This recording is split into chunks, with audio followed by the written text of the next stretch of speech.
And we are recording. Welcome, everyone. This is your host, Abraham L. Jaguar, a professional game master.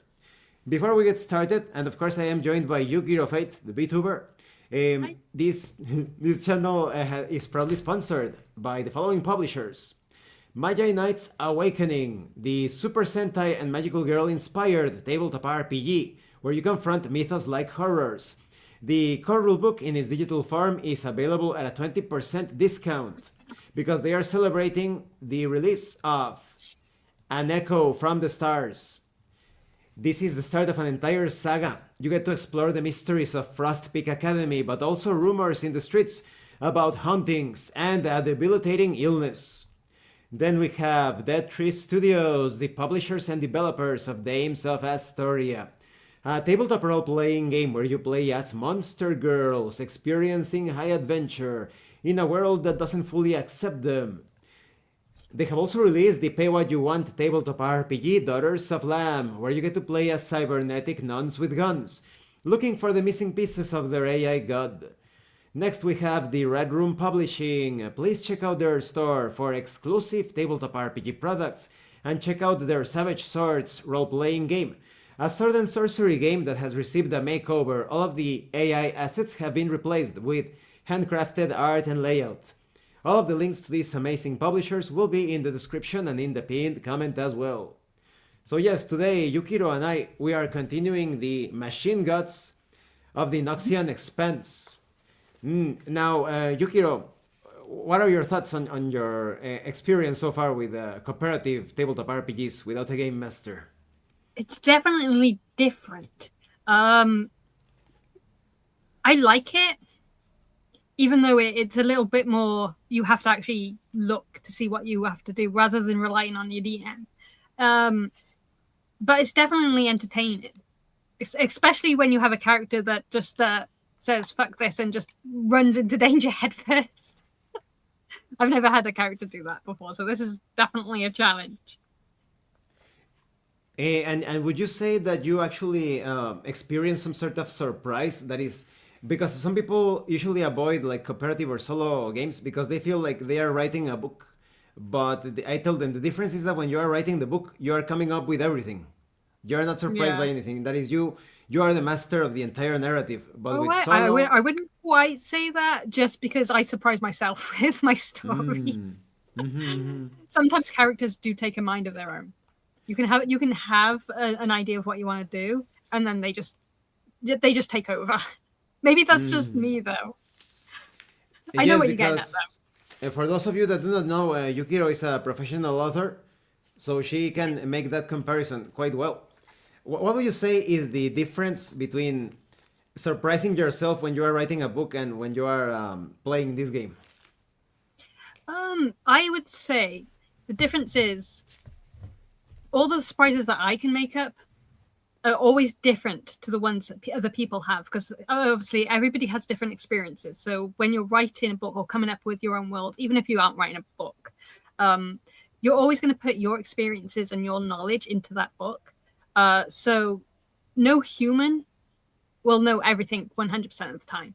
So I could have vastly different experiences from you.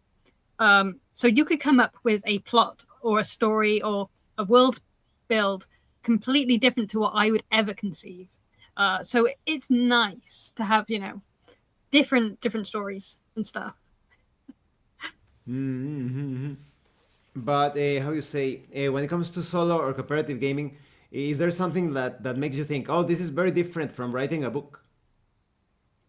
Um, Not particularly, because it's all coming up with your own lore, your own characters, your own races in some cases. The only difference I find is if you have a fantasy genre and you stray away from the traditional like elves and dwarves and you come up with something completely different. But usually stories, even if they're set in a different world and different lore, they usually have the same, like humans, for example. Humans are always going to be part of almost everything. So there's going to be differences and there's going to be similarities. No matter what sort of RPG or book or story or anything that you're part of, There's always going to be similarities. There's always going to be something different, which is nice. I like that. Mm-hmm. I would say that you're explaining things from the narrative angle. Um, Yeah. but when it comes to the role play in solo or cooperative, there is still that Yes. uncertainty that you do not know exactly how things are going to proceed as you interact with that game world, Yeah. right? And that you are limited to the prompts. Because when you're an author, you have no limits. There is no, Yeah. I need to come up with something within these prompts. But here, they give you these prompts and they force you to go, like when you came from with the interpretation of jumping across a chasm. Like you suddenly, based on the prompts, you realize that there was some sort of obstacle that you needed to overcome. Yeah, it was definitely different that way because obviously you also have to rely on dice rolls, whereas in a book you can just say, "Oh, well, this is how they solve it." Whereas in a game like this, you have to roll, and if you don't roll high enough, you're not making it, and you kind of have Mm-hmm. to abide by the rules of the game. And I think it would even work in case of diceless systems. Let's say that you're playing a diceless game such as Golden Sky Stories. You could play it solo, but you would need to roll on the determining the challenges, the challenges of the situation, and then you compare that to your own value. Because in diceless games, you don't roll for the tasks. You only have like a strength 5, and there is a rock. And if the rock is you need strength 4 to pick it up, you can pick it up because you have strength 5. But if you need Yeah. strength 6, you cannot pick it up. So it would work Oh, okay. similarly. All right, let's continue with the campaign. For those of you that haven't seen the other part, the playlist will be in the description. Yukiro is playing as another version of herself in this like science fantasy environment. It's in the far future, a feudal society, but people think that the devices that they find from the ancient past they are magical, but they are actually most of them scientific. And the AIs are gods, deities, rulers. And Yukiro and I, we are wanderers. You want to see the whole backstory, you can see the other video. But we, due to some mysteries concerning security systems that are suddenly activating, we went into this skyscraper to figure out the truth. And so it begins. Before we get started, also, Yukiro, try to see if you can go into third person when describing what you discover. So instead of Okay. saying like I see a door before me, no, like you could say Yukiro can see a doorway, and then when Okay. you I'll want to try and remember. roleplay, it's going to be very I've easy. been writing first person so much that I've lost the ability to do third. Third, you can visualize it like from afar, like you're describing what you are seeing, and then when you want to roleplay in first person, as Yukiro, I say, but let's see if it works. Um, as Alred, I look around the room containing the shrine and the destroyed idol, attempting to determine the number of exits leading out of that room. 2. Rolling to determine the position.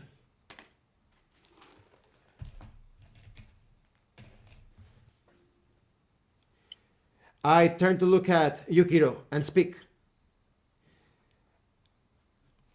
I am sure this exit that faces towards the east connects with the hallway that was just north before you crashed in through the window. I think those both places connect. But I am curious about the exit on the west over there. Well, I guess there's only one way to find out, and that's go down it. Yeah, wait. Alred rushes and puts a hand on Yukiro's shoulder. Wait. Don't you think it would be perhaps a good idea to... he points at the map as he's actually visualizing the entire thing. To move it in that direction, but after we finish recharging my magical device. I think about it for a moment and then I say, okay, fine. Alred sits back and looks at his medallion.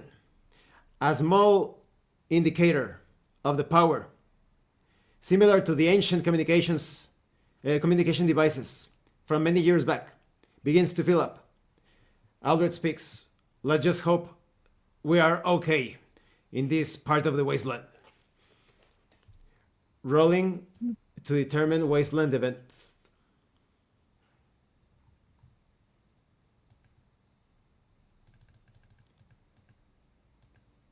Page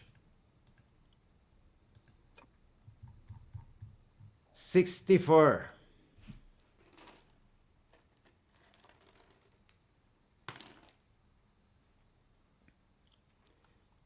Hazard.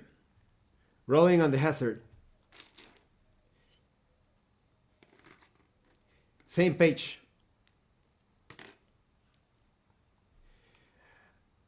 Landslide. Aldred speaks. Look, it's all charged up. Now we can. The ground under Yukiro and Aldred's feet begins to give way as they start to slip down a slide made out of sand. Pass an average dexterity check or be struck by debris and falling rocks. Look out! Make the check. Critical success. 14. Comparing with the difficulty in the Machine General chat channel. Success. Both Yukiro and Aldred are able to stop themselves from descending and hurting themselves with the rocks and debris also being pulled down. As Aldred I speak. Whoa, that was very close, don't you think? That was very, very close. Didn't realize the ground here was so unstable. We better be careful. But at least now we have the power of my magical medallion. The gods surely designed this. And you see these letters over here, it says, what is this? Nokia. Probably the name of an ancient god. Let's hope so. Let's hope it's a benevolent god. Yes. Well, after you, Yukiro, you are the bronze here, the muscle. As Yukiro, I head towards the exit. Aldred follows Yukiro to that same room where the idol was located. And the exit is a dead end. Yes, it makes sense. I think I have seen some of these. They used to call them building blueprints. And according to my reasoning, just if we were to move across the window that you shattered, to the west, there should be some sort of staircase or elevator. But further north, we have not explored that area. Do you think it's wise to explore this ground floor further or move upwards? As Yukiro, I glance both directions, and then I say, you know what? You know better than me. I'll let you decide. I'll just hit stuff along the way. Fair point. As Aldred, I turn on my lantern as I speak. We've had light so far, and we still don't know why we can see inside this building. But it's better to be prepared just in case the light goes out. As Aldred, I shine the light and look in the direction of the north passageway. I roll to determine if it's a corridor or a room. In the section of Exploring Ruins, page 71, area layout.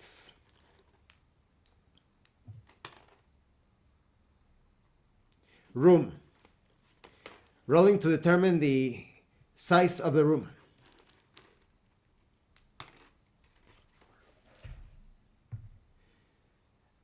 The corridor opens up into a 40 feet deep by 20 feet wide room.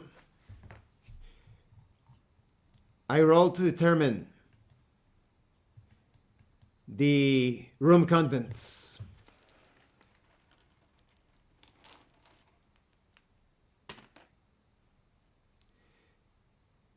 Security system.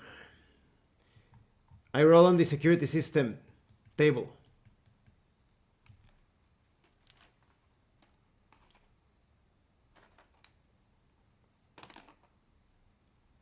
Lockdown.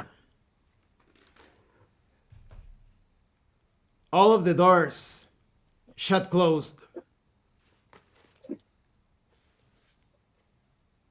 Impeding access into the room. As Aldred, I look to Yukiro and speak. It almost cut my nose. This metal panel descended and I couldn't see further. It looks like there is something in there, but it all happened so fast. We will have to perhaps try to pry this open if we are to make it inside. Do you think you are capable of doing that? There's a chicken cluck, I say as I bring my sword back behind my shoulder and swing at the door. Roll adding your strength modifier.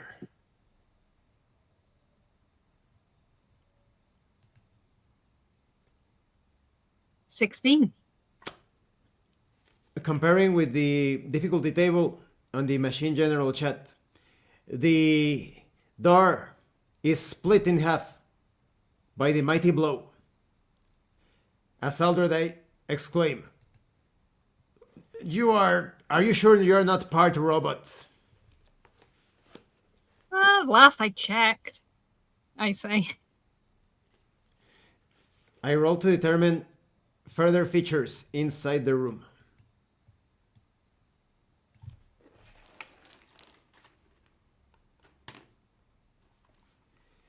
A fresco.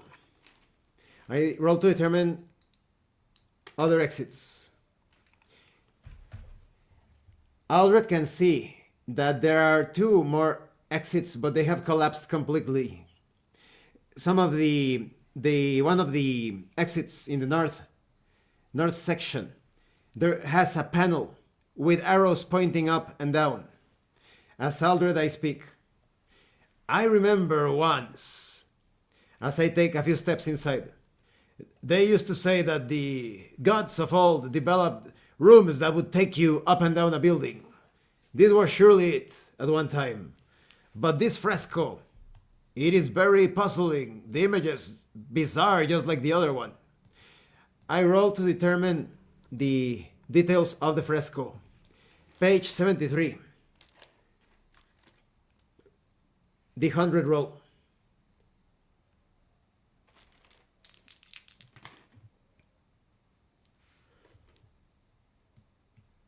Explode. Determining theme.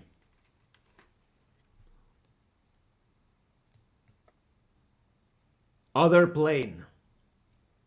As Aldred, I speak. This appears to be some sort of explosion of some sort of world. It looks like as if people are standing on a plane and a flat ground, and it is divided by some sort of discharge or projection. As Yukiro, I look at the picture and I mull over it. What does it mean? I say. In the previous fresco, we saw something like, it looked like a thief, right? But running from a demon or something similar, a similar situation. And then we have an explosion of some sort of world. Do you think that the thief stole something from the demon and it caused the explosion, perhaps? I mean, maybe. It seems probably the best explanation that I can come up. Well, you can come up with. I can come up with. We can come up with. All this godly things is confusing me. Rolling to determine ruin event on page 77. 20-sided die.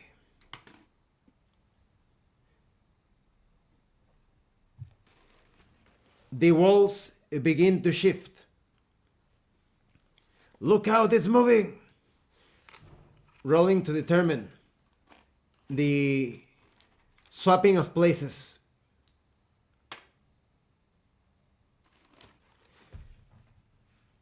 The room spins in its own place, and it is now facing the same area where Yukiro made the leap across the pit or chasm. I roll to determine if the effect of the lights goes out.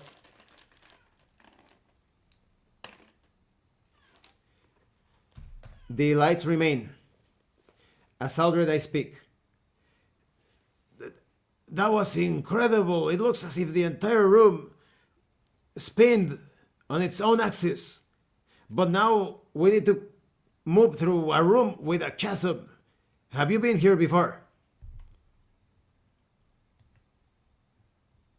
And Yukiro, I think. I don't think so. Did I?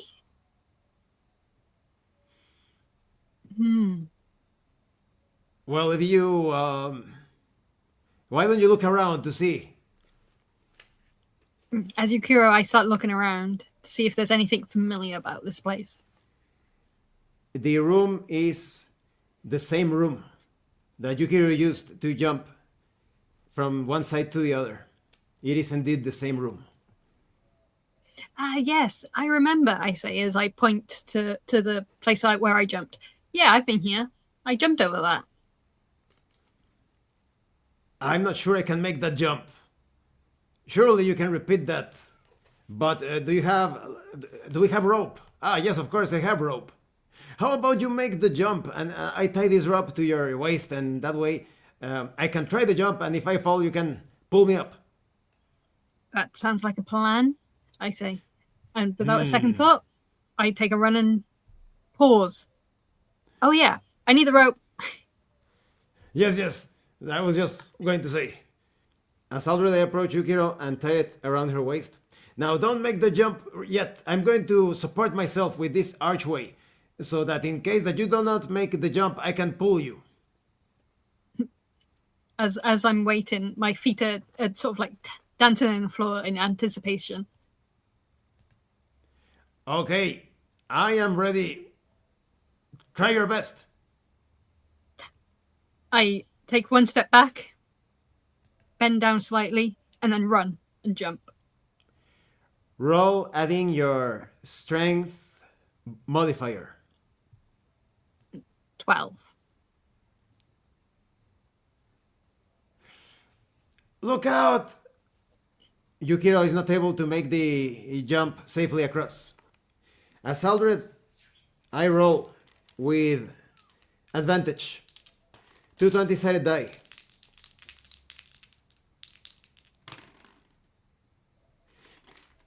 Bracing myself against the archway, I take hold of the rope and exclaim, "Quickly, Yukiro, climb up!" I take the rope and I quickly try and climb up it. Roll strength, difficulty easy, 10. 15. Yukiro makes it safely up the rope. That was very risky. Let's try that again, shall we? Yeah. Actually, you know what? See if you can tie that end of the rope to that archway. That way, if you lose grip, you're not going to come with me. Fair point. I'll see if there is some sort of way to wedge it in. As Aldred, I examine the archway. I roll on the yes or no oracle. Located on page 40. 50-50. There's gotta be a way. Have to look carefully. There is no way to secure it. Perhaps I can use a tool. Maybe, let me check my pack. As Aldred, I remove my backpack and begin rummaging through the various tools and gear. I have a crowbar. I should have bought something else. Don't they have some sort of spike? Do you have spikes, Yukiro? Or some I sort don't of have something? spikes. Unless, of course, you count my sword. Let's not ruin your sword. We're going to need it. I guess I could try wedging the crowbar, but you're stronger, Yukiro. How about you? Oh, but what if it breaks? I don't want to break my crowbar. This Do is you think very there's another troublesome. way around? Yukiro, can you see across the chasm? Do you see any sort of object or statue that we could attach perhaps a grappling hook to it? As Yukiro, I squint and look forward with my hand over my eyes, try and get a better look. Roll a d20 on page 40. If you roll 10 or higher, it's you see something.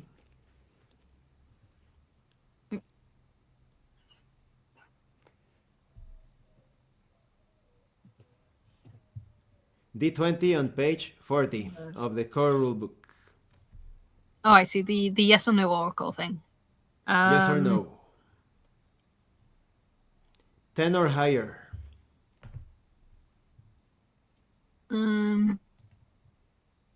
Very unlikely. There is no object there. I look back to Aldred and say, unfortunately, I can't see a thing over there. I don't think so. How silly of me. This is a grappling hook after all. I can surely attach it to this doorway, to this archway, or at the very least, it could even assist me more. Let me take a look. I roll to determine if the grappling hook is able to attach it, is being able to be attached to the doorway. Yes, it fits! Perfect fit! Alright, this time I only need to do a little bit of support, and that way you can easily climb back up. Try that jump again. Okay. I do the same again, putting my hands down, and this time really running for it. Roll strength plus modifier. Roll d20 plus strength modifier. The result is 15.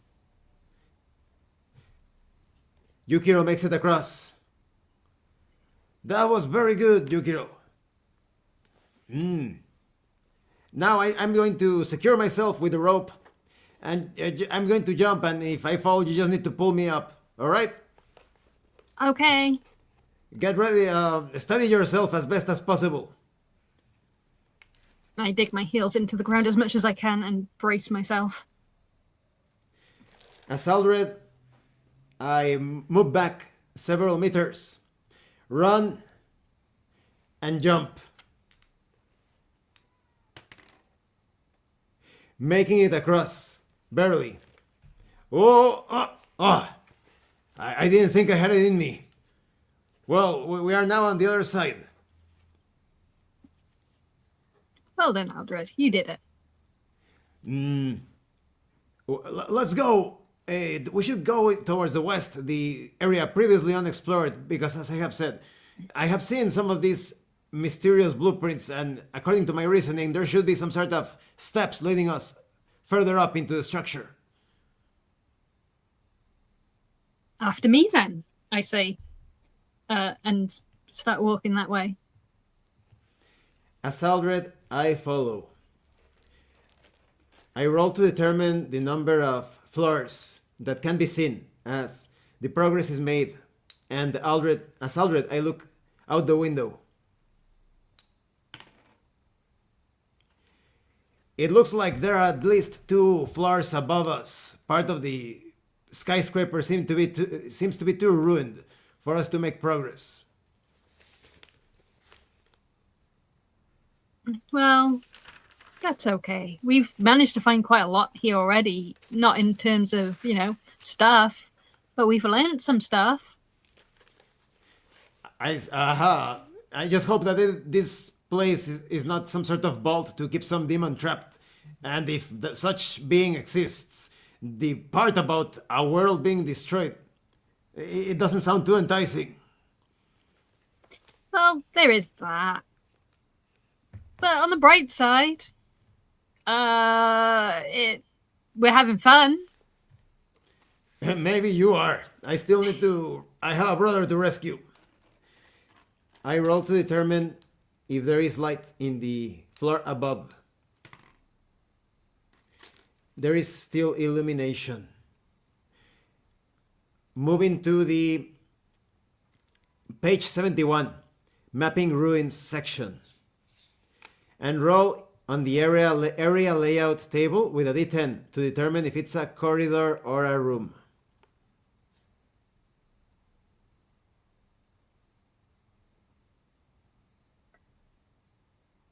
D10. As Yukiro, I look forward and I notice a rather interesting room. As Aldred, I step forward. And move around the... I speak as I turn off the lantern. We won't be needing this. Roll 2 six-sided dice in that same page 71 to determine the size of the room. 2 six-sided dice give the separate results. Do not sum the die roll. The separate result for each die. A 3 and a 3. Both Aldred and Yukiro can see a 3 by 3, 30 foot by 30 foot room. Roll to determine the number of exits, 1d4.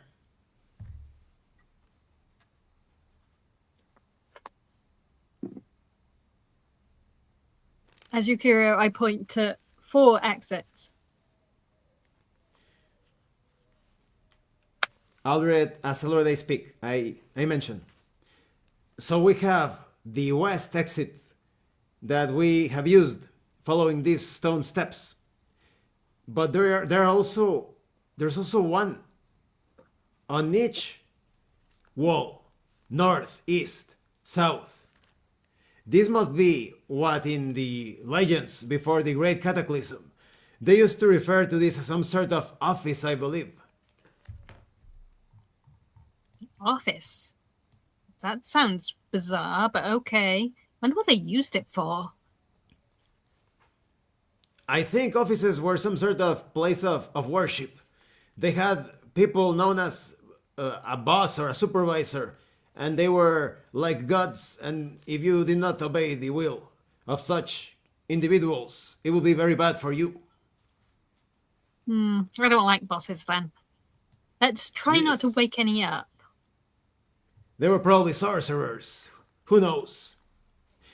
Roll to determine on page 72. Roll to determine the room contents. Room contents table.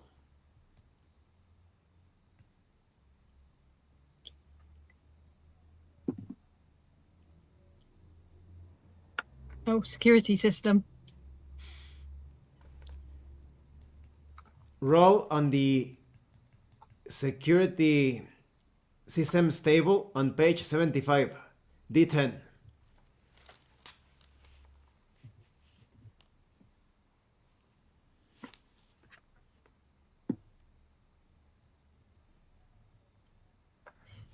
As Yukiro, I look around, and all of a sudden, a gas fills the room.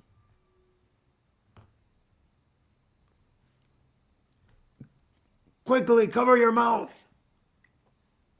Place a hand over my mouth. Okay, what did I do now?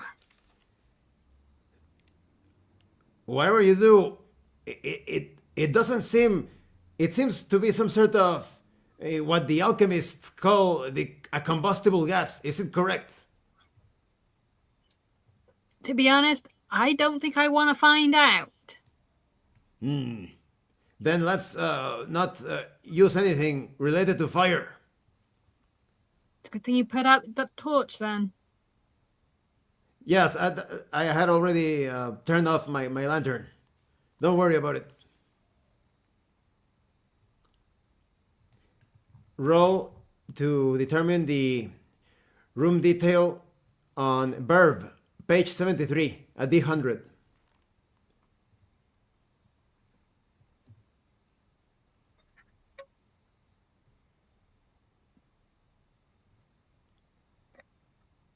Verb.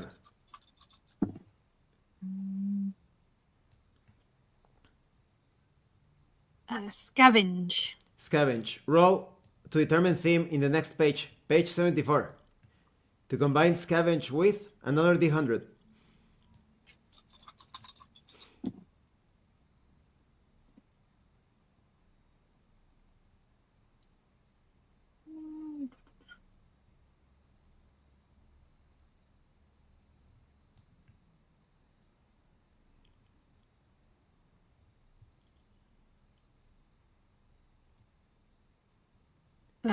Wealth. Scavenge wealth. Come up with an interpretation of other features that the room contains related to scavenge wealth. As Yukiro, I kind of use my free hand to look through the gas, and I find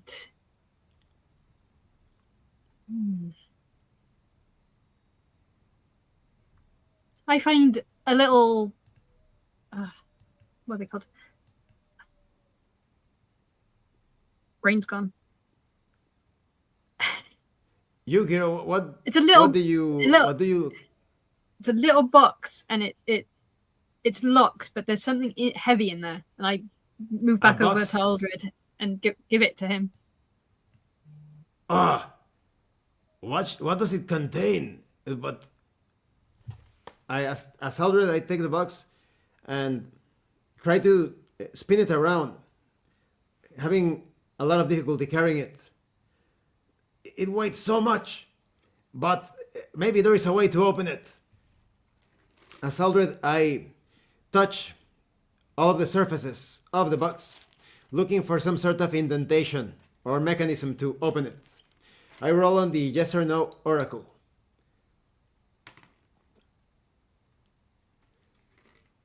There doesn't seem to be any way to open this box. I don't know if we should even call it a box. It looks like a cube, completely sealed. As Aldred, I place it on the ground. This is too heavy for me. Well, I can open it, but it might destroy what's inside. That could be too much of a risk. Are we willing to do that? Oh, I perhaps know of a way. Maybe I should use my magic on it from a distance. But what if I use my magic and the entire room explodes because of the gas? Yes, the gas. We don't want that to happen. Let's bring the box downward to the ground floor. Yeah, I'll carry it. If it's too heavy for you, I should have no problem. It is. Let's get going. As Aldred, I lead the way downwards, expecting Yukiro to follow me with the box. As Yukiro, I pick up the box and I follow. Very well, place it here. And stand back. I will use the power of my medallion. I place the box down, and then I take several steps back. As Aldred, I begin tapping on the screen, mentioning the words of power. Hello, hello. The screen begins to shine, and I point the medallion forwards, rolling to determine if the energy of the medallion is depleted.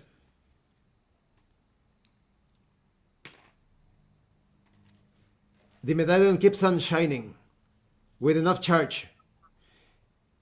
The waves of purple and orange shoot towards the object and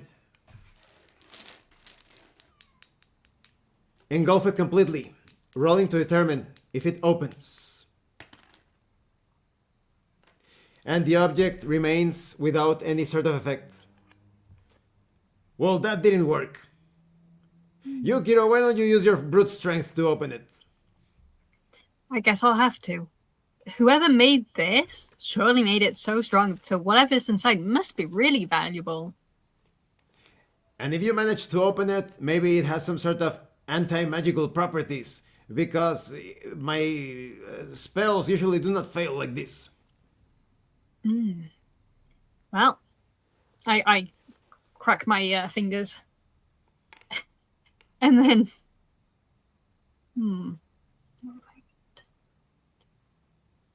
Oh, I'm in full play, aren't I? Yes. And I punch at the item. Roll strength plus modifier.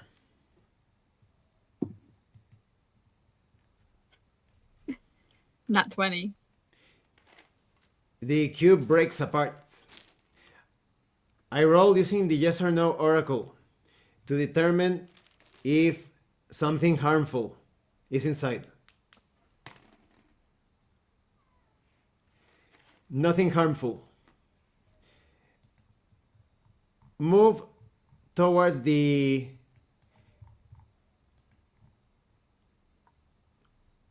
gears spoils section in page 86.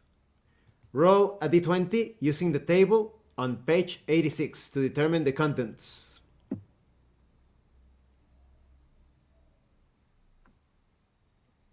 As Yukiro, I open the container and find a random weapon. I pull it out and start examining it to see what it is. Roll on the random weapon table, page 87. D66. 2 six-sided dice, one counts as tens, the other as ones. Yukiro, you must stop that habit of yours of narrating what you are doing in first person. As Aldred, I mentioned. That's why they call you the crazy lady sometimes. I just raise my eyebrows a few times. Playfully. I say, oh, a bastard sword. Nice. But it's much smaller than your own weapon, correct? Yeah, but it'll sell for quite a bit. That is true. Maybe I should learn to use one of those, but with my strength, I doubt it. But keep it stashed, will you? And perhaps maybe I'll get stronger one of these days. I'll be able to wield it if we don't sell it before. Sure, I'll keep a hold of it. Let us continue. As Aldred, I hastily proceed upwards. Up the stairs.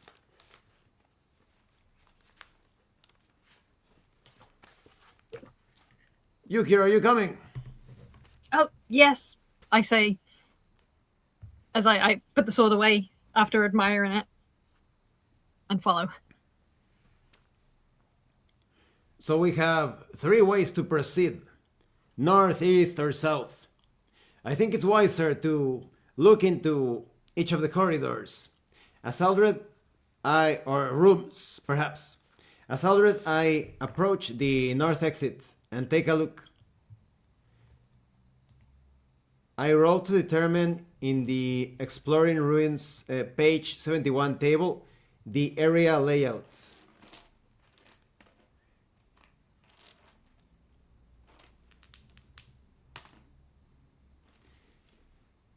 We have another room.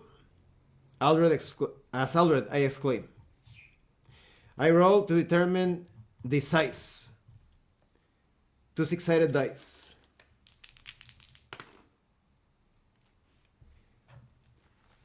As Aldred points to the room, a 30 feet deep 10 feet wide room is before Yukiro's eyes. I roll to determine the room contents.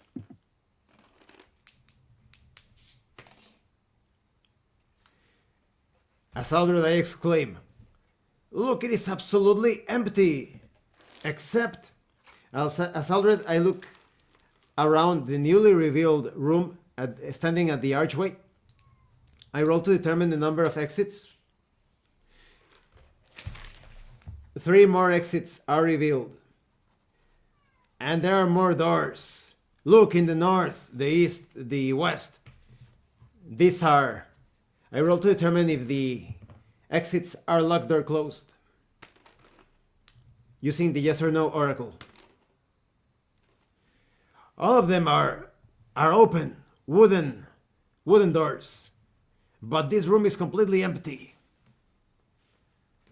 What do you think, Yukiro? Should we examine this room or take a look at the east and the south exits first? I say, if it's empty, we continue on. And without another word, Yukiro just marches up to the first door she sees.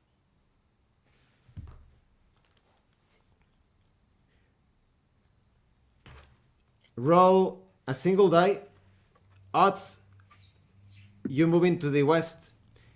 Evens to the east. The direction Yukiro ends up is to the west. On the Exploring Ruins section, page 71, roll to determine the area layout. D10.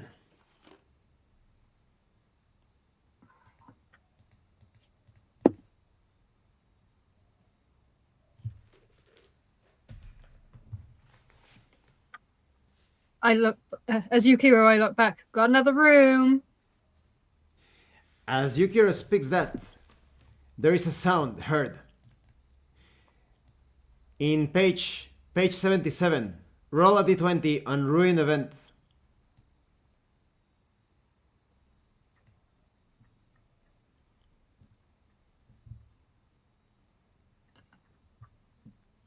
Name the result. Sorry, what page number? 77. D20, page 77. Roll a d20.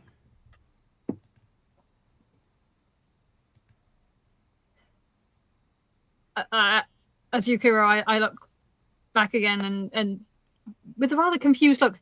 Someone's been here because there's freshly made food here and it looks still warm.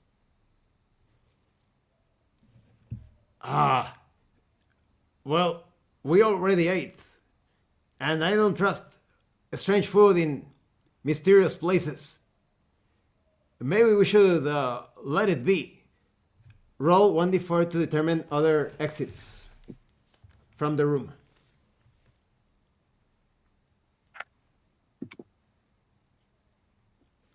As Yukiro, I glance around. I and see 3 more exits. But she ignores all of that and goes up to the table and reaches out her hand for some food. Roll 2d6 to determine the exact size of the room. Mention the value of each die separately. A 5 and a 6. The room is 50 feet wide and from north to south, and 60 feet deep from west to east.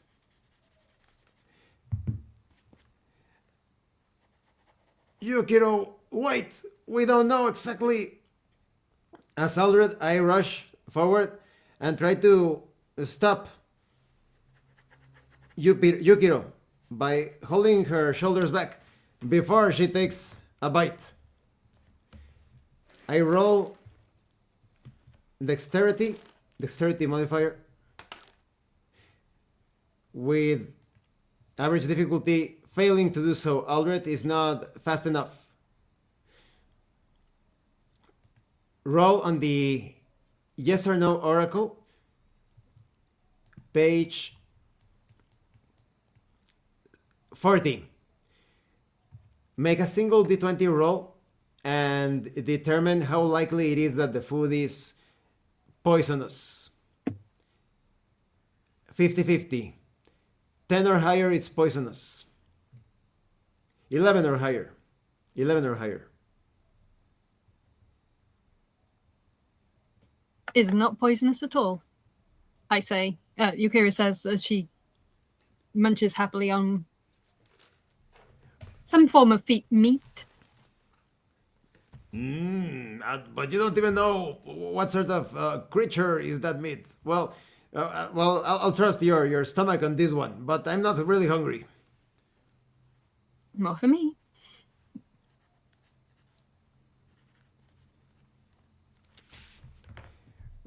Roll to determine further themes or details about the room. On page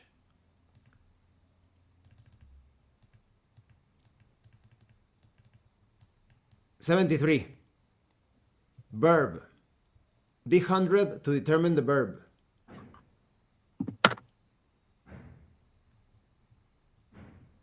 Witness. Roll on the next page. 74. Theme. To combine with witness. Wealth. Witness wealth. Come up with an interpretation of other details in the room.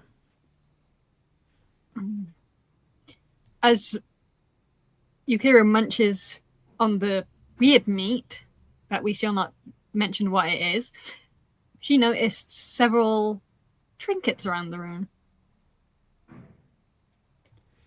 What do you think those are? Yukiro asks as she turns to Aldred. As Aldred, I enter the room and begin examining the trinkets. I roll to determine the exact nature of the trinkets using the room detail tables.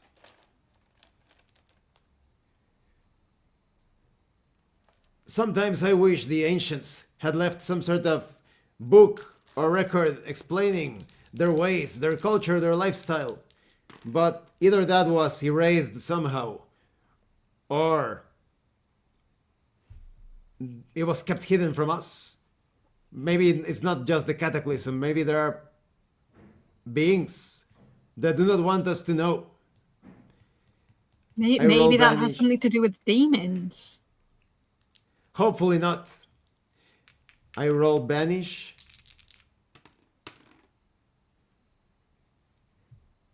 Disaster. To me, they seem like some sort of amulets to warn off disaster, to protect you from bad things in general. I don't know if they work. They probably... Aldred picks up one of the small bubbles, turns it around in his fingers and speaks. These are definitely worthless. Well, I'll take your judgment on that then, Aldred. Yukiro says as she finishes the meat and tosses the bone aside. Shall we continue exploring the exits in this room, or should we go back? I say let's venture forward. Well, we have west, north, and south.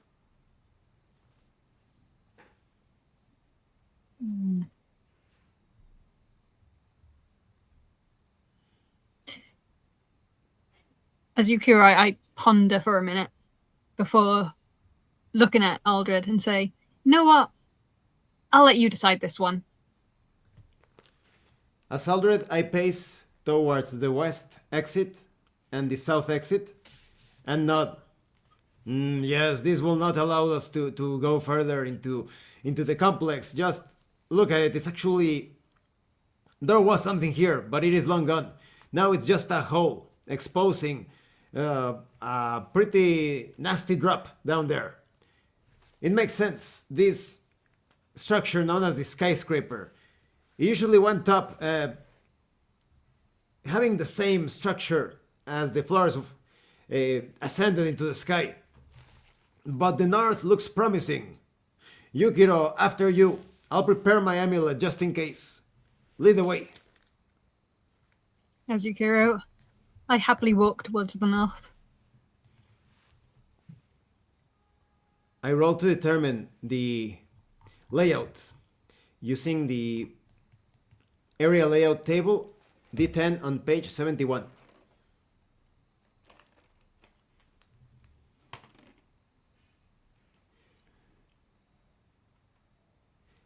A corridor, long corridor is revealed. I roll to determine the size of the corridor.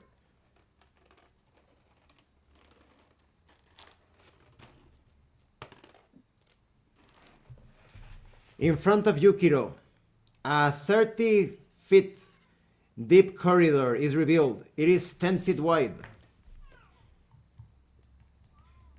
I roll to determine the events. Page 77, D20.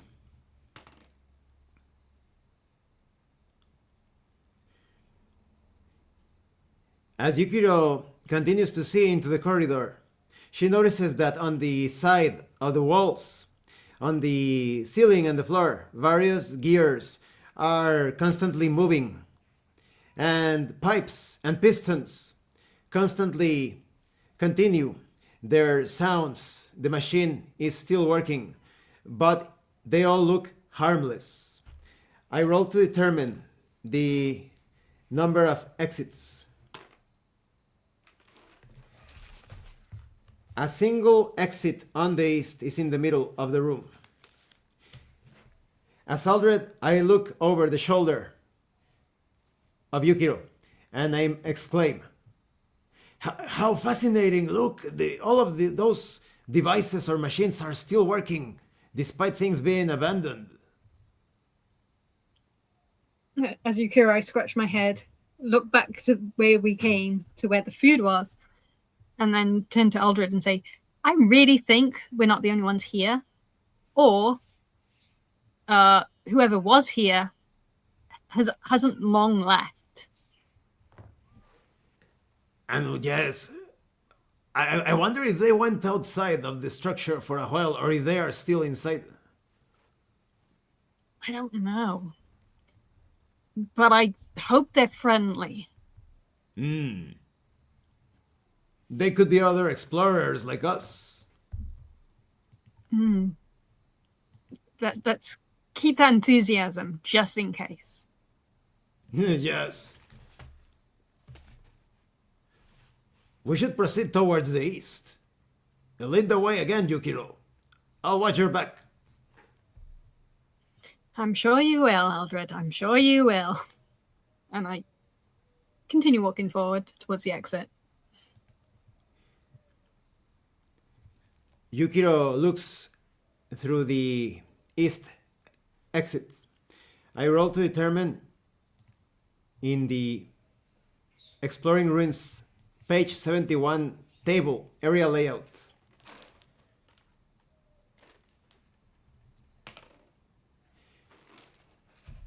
Both Yukiro and Aldred can see a corridor leading deeper towards the east.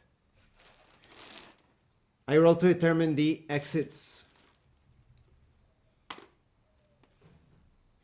With a single exit at the far end, I roll to determine the size of the corridor. 70 feet ahead, a single door.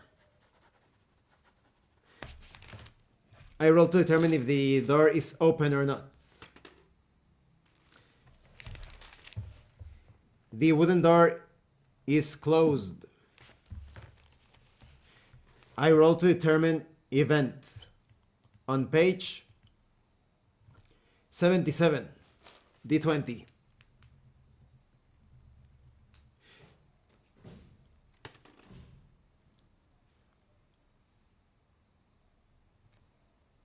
Somewhere in the corridor, voices are heard, broadcasting a warning, mentioning that all employees should take shelter.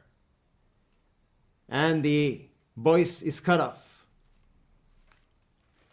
As Aldred, I exclaim, "Did you hear that?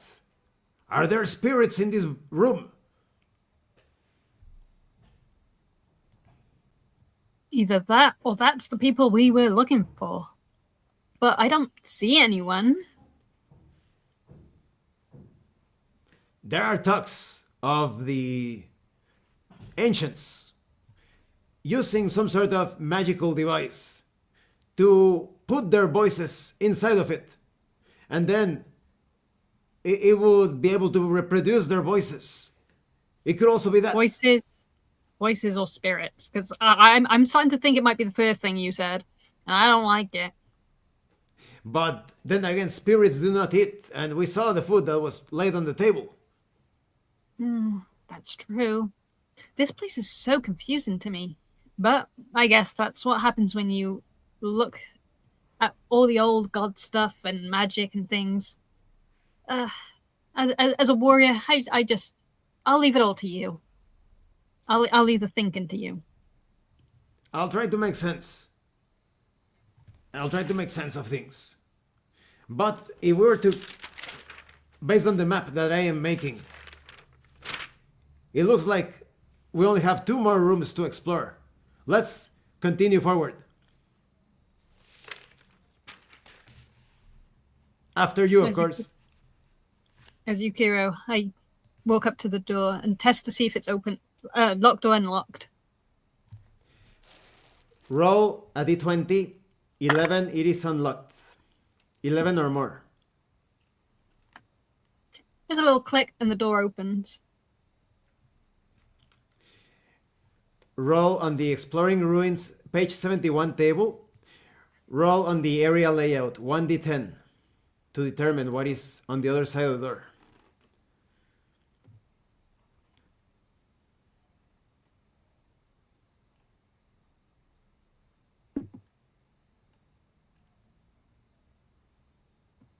As the door opens, Yukiro and Aldred notice a corridor. Roll a d8 to determine the size of the corridor.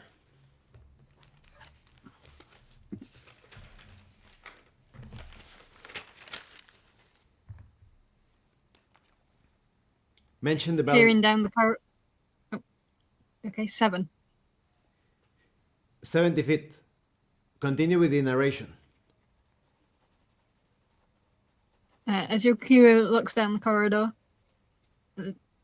she looks to see what she can see through the door. Yukiro notices the corridor extends 70 feet deep towards the east. The corridor as the other large corridor, 10 feet wide. Roll to determine special events. Page 77, a d20.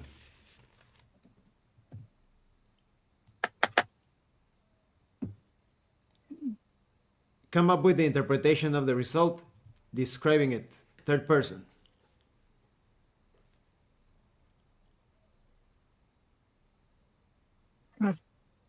Through the hallway, Aldred and Yukiro noticed some maintenance systems, and they seem to be continuing with really pointless tasks like cleaning the windows, mopping the floors. As Aldred, I exclaim, "Another corridor with machinery working further. There is a greater purpose to this skyscraper, and considering we are investigating the recent activity of the security devices near your house and related to my brother's unfortunate accident, I am in the hope that this is all connected somehow." I roll to determine the number of exits.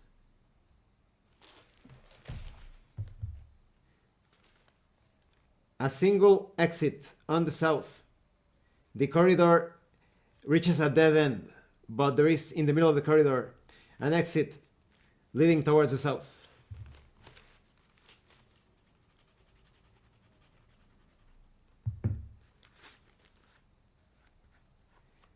This entire floor seems to me pointless. We didn't find anything that would help us decipher what is going on. Well, at least we found that sword out of the box.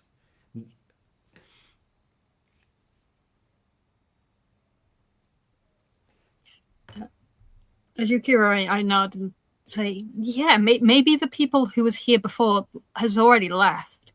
Maybe they used some magic to get these things working. Or, it's as you said, maybe whatever started the stuff around our homes started this lot as well. Wonder if it's all connected. I don't know. This whole thing is just giving me a migraine. The food was already set on the table. So what if they decided to activate some sort of mechanism in this structure and they were about to eat and something went wrong and they ended up, it could be anything. They could have disintegrated. They could have been teleported. What about that, Yukiro? Remember, in the ground floor, you were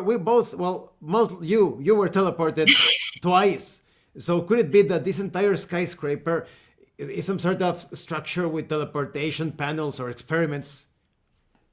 I mean, that's possible. Do you think there's a way of teleporting outside to other places? That would explain why we haven't come across them. And if so, how haphazard that could be. What if you end up teleported outside several meters above the ground and you fall to your death? I don't like the sound of that.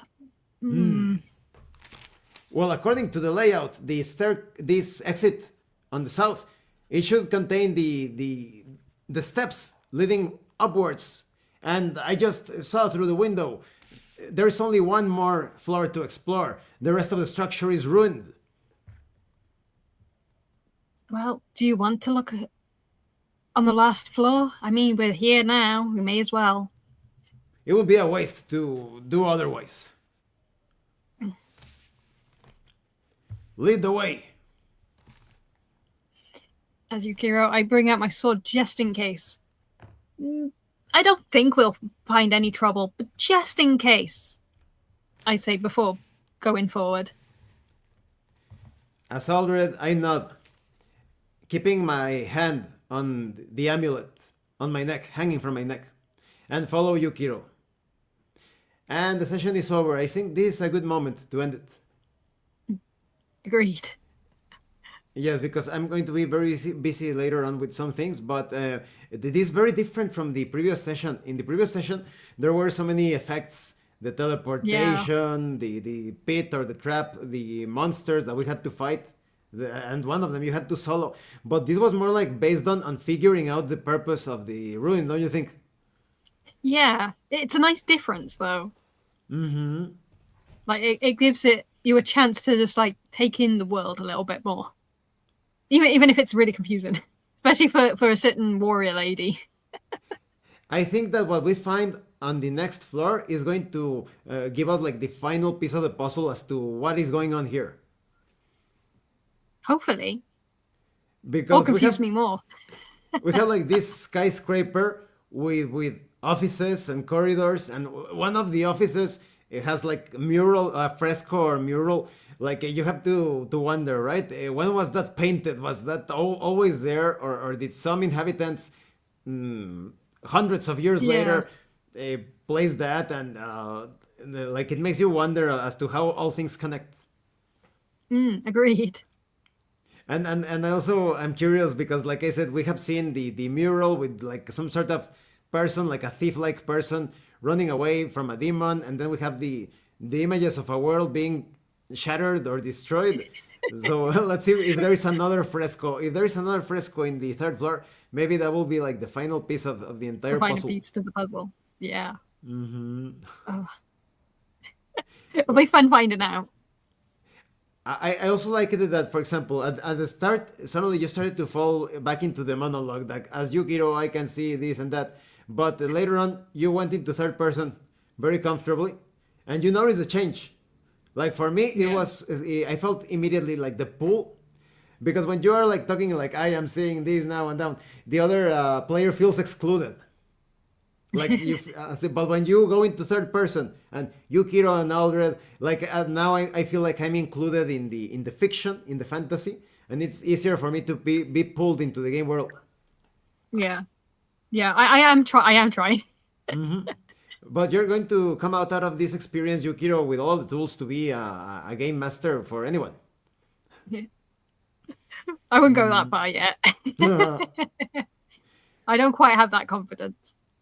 What else was I going to say? And also don't because remember this is a session also slash tutorial, and in a way it's also better to how you say mention the results. Don't try to work them forcefully into the narrative immediately. It's very easy, Okay. perfectly fine for you to say the result is this, and then you can figure it out. Don't need to like I need to just throw it into the narrative immediately. You can make sense of things later on. Okay. Do you have any further comments before we wrap up? Not really. Only that I'm really enjoying this. It's a little bit confusing at first, but I'm getting there. Yes, and I think it's also, like I said, a bit of a workout for the brain because you have to switch your mindset from the game master mindset to the player mindset. Yeah. Thank you to everyone for watching our actual play. This is an ongoing campaign. We are actually stopping this campaign when we reach the goals of the main characters, but the mysteries continue. And we also noticed that this is a very slow leveling up system. We were very excited. Oh, very. In the next session, let's factor in like the experience points again, but you have to reach 50 experience points to get to the second level, and we still only have like she has like 7, 8, and I have Hang on, let me like check. 3. I wrote it down. I have 8 experience points. 8 experience points, and I have 3. So we have a long ways to go to level up, but I think that is intentional so that the characters do not feel very powerful. Yeah. From the very start. And thank you to everyone, and thank you so much to those of you that are going the extra mile to support the channel. If anyone else wishes to further support the channel, consider joining as a member using the super thanks button.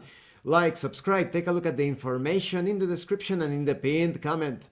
And check out Yukiro Fate's channel. The link will be in the description of this video.